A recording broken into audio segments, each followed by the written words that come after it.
ನಾನು ಇವತ್ತು ಒಂದು ತುಂಬ ನನ್ನೊಂದು ಕೆಟ್ಟ ಸ್ಥಿತಿ ರೈತರದ್ದು ಆಕೈತೆ ಅನ್ನೋದೊಂದು ಇವತ್ತು ನಾನು ಮಾತಾಡ್ತೀನಿ ನೋಡ್ರಿ. ವಿನಂತಿನೂ ಮಾಡ್ಕೊತೀನಿ ನಾನು ಇವತ್ತು ನಿಜವಾಗ್ಲೂ ಹೇಳ್ಬೇಕಂದ್ರೆ. ದಯವಿಟ್ಟು ಈ ಉದಾಹರಣೆಗಾಗಿ ನೀರಾವರಿ ಇದ್ದವರು ಏನು ಮಾಡ್ತಾರಂದ್ರೆ ನೋಡ್ರಿ, ಇಲ್ಲೇ ಸಮಸ್ಯೆ ಏನಾಗೈತೆ ಅಂದರೆ, ಇದು ನಮ್ಮ ಹೊಲ ರೀ.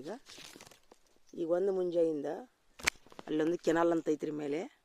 ಆ ಕೆನಾಲಿಗೆ 3ರಿಂದ 4 ಸಲ ಹೋಗಿ ಬಂದಳ್ರಿ ನಮ್ಮ ತಂಗಿ. ಅಲ್ಲೇನೋ ಮಡು ಕಟ್ಟುದಂತ್ರಿ. ಅದು ಆ ಕಟ್ಟಿದಾಗ ಸುಮ್ಮಿರ್ತಾರೆ ರೀ, ಒಂದು 10 ನಿಮಿಷ 15 ನಿಮಿಷ ಸುಮ್ಮಿರ್ತಾರೆ ರೀ. ಅವು ಒಂದು ಅರ್ಧ ಪಟ್ಟಿನೂ ತೋದಿರಂಗಿಲ್ಲ ರೀ ನೆಲ. ಅವರು ಮತ್ತೆ ಇನ್ನೂ ಬೇರೆ ಹೊಲದವ್ರು ಬಂದು ಅದನ್ನು ಮಡು ತೆಗಿತಾರೆ ರೀ.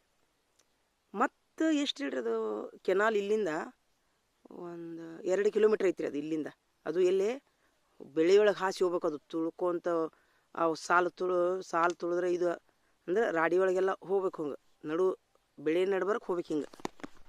ಮತ್ತು ಹೋಗಿ ಅವರು ಮಡು ಕಟ್ಟಿದವ್ರು ಮತ್ತೆ ಹಿಂಗೆ ಮುಂಜಾನೆ ಸಿಟ್ಟರಿ.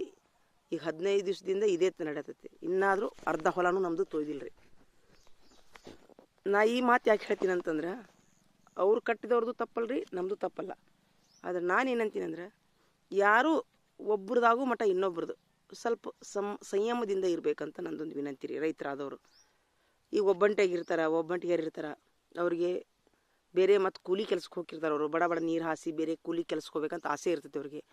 ಯಾಕಂದ್ರೆ ಅದೇ ಪಗಾರ ಮೇಲೆ ಜೀವನ. ಈ ಉದಾಹರಣೆಗಾಗಿ ನೋಡಿರಿ, ನಮ್ಮ ತಂಗಿನ ನೋಡಿರಿ, ಅವ್ರ ಪಾಪ ಅವರು ಬೇರೆ ಹೊಲಕ್ಕೆ ಹೋಗೋರು. ಅವರು ಆ್ಯಕ್ಚುಲಿ ಬೇರೆ ಕೂಲಿ ಕೆಲ್ಸಕ್ಕೆ ಹೋಗೋರು. ನಮ್ಮ ಚಿಕ್ಕಮ್ಮರ ಪಾಪ ಅವ್ರಿಗೆ ಬೇರೆ ಇನ್ಕಮ್ ಏನೂ ಇಲ್ಲ. ನಾನು ಆಕೆಗೆ ಪಗಾರದಂಗೆ ಕೊಟ್ಟೀನಿ.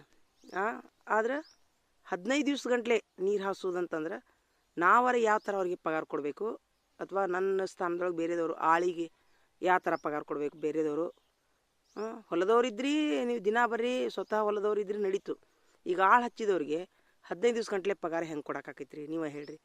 ದಯವಿಟ್ಟು ತುಂಬ ತೊಂದರೆ ಆಕೈತಿ. ಯಾಕಂದ್ರೆ ಸಣ್ಣ ಹಿಡುವಳಿದಾರರು 2-2 ಎಕರೆ 3-3 ಎಕರೆ ಹೊಲ ಇದ್ದವ್ರಿಗೆ ಅದು ಹರಿಗಿದ್ದು ಬಿತ್ತಿದ ಖರ್ಚು ಬಂದ್ರೆ ಸಾಕಾಗಿರ್ತೈತಿ ರೀ. ಅಷ್ಟು ತುಂಬ ಇದಿರ್ತೈತಿ. ಮತ್ತು ನೀರು ಹಾಸಕ್ಕೆ 15 ಗಂಟ್ಲೆ ಆಳೇನು ಕರೆದ್ರೆ ಒಂದು ಆಳಿಗೆ 300 ರೂಪಾಯಿ ಒಂದು ದಿವ್ಸಕ್ಕೆ.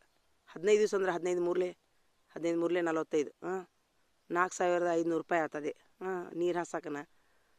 ಮತ್ತು ಅಷ್ಟು ನೀರು ಇರೋಂಗಿಲ್ಲ ಒಮ್ಮೊಮ್ಮೆ. ಅದಕ್ಕೆ ದಯವಿಟ್ಟು ಒಬ್ರದಾಗೋ ಮಟ ಇನ್ನೊಬ್ಬರು ಒಂದು ಸಂಯಮದಿಂದ ಕಾಪಾಡ್ಕೋಬೇಕು. ಈಗ ಒಬ್ರು ಯಾರು ಹಾಸ್ತಾರಂತಂದ್ರೆ ಸುಮ್ಮನೆ ಇರ್ರಿ, ಯಾರೂ ಹರಿಬೇಡ್ರಿ, ಒಬ್ರಿಗೊಬ್ರು ಮೋಸ ಮಾಡಬೇಡ್ರಿ ಅಂತ ನಂದೊಂದು ಕಳಕಳಿಯ ವಿನಂತಿ ರೀ. ಎಲ್ಲ ಒಂದು ಯಾಕಂದ್ರೆ ದೊಡ್ಡವ್ರಂತೂ ಮಾಡಂಗಿಲ್ಲ ರೀ, ಸಣ್ಣ ಹುಡುಗರು ರೀ, ಕಾಲೇಜಿನ ಹುಡುಗರು